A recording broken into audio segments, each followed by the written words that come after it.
On July 4th, the Catholic Church celebrates Saint Elizabeth of Portugal, a queen who served the poor and helped her country avoid war during the 13th and 14th centuries. Elizabeth of Portugal was named for her great-aunt, Saint Elizabeth of Hungary, who was canonized in 1235. Their lives were similar in some important ways. Both of them were married at very young ages.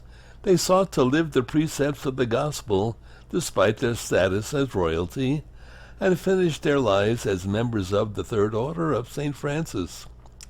The younger Elizabeth was born in 1271, the daughter of King Pedro III of Aragon and his wife Constantia. Even in her youth, Elizabeth showed a notable devotion to God through fasting, regular prayer, and the sense of life seriousness. While still very young, she was married to King Denis of Portugal, a marriage that would put her faith and patience to the test. King Denis was faithfully devoted to his country, known as the Worker King because of his diligence. Unfortunately, he generally failed to live out the same faithfulness toward his wife, although he is said to have repented on his years of infidelity before his death. Denis and Elizabeth had 2 children, but the king fathered an additional 7 children with other women.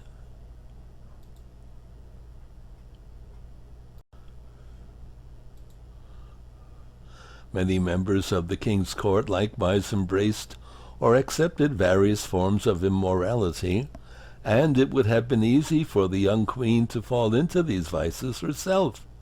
But Elizabeth remained intent on doing God's will with a humble and charitable attitude.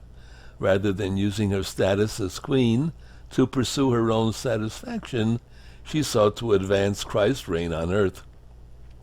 Like her namesake and great-aunt Elizabeth of Hungary, Elizabeth of Portugal was a devoted patroness and personal friend of the poor and sick, and she compelled the women who served her at court to care for them as well. The queen's bishop testified that she had a custom of secretly inviting in lepers whom she would bathe and clothe, even though the law of the land barred them from approaching the castle. Elizabeth's commitment to the gospel also became evident when she intervened to prevent civil war in the kingdom on 2 occasions. Alfonso, the only son of Denis and Elizabeth, resented the king's indulgent treatment of one of his illegitimate sons, to the point that the father and son gathered together rival armies that were on the brink of open war in 1323.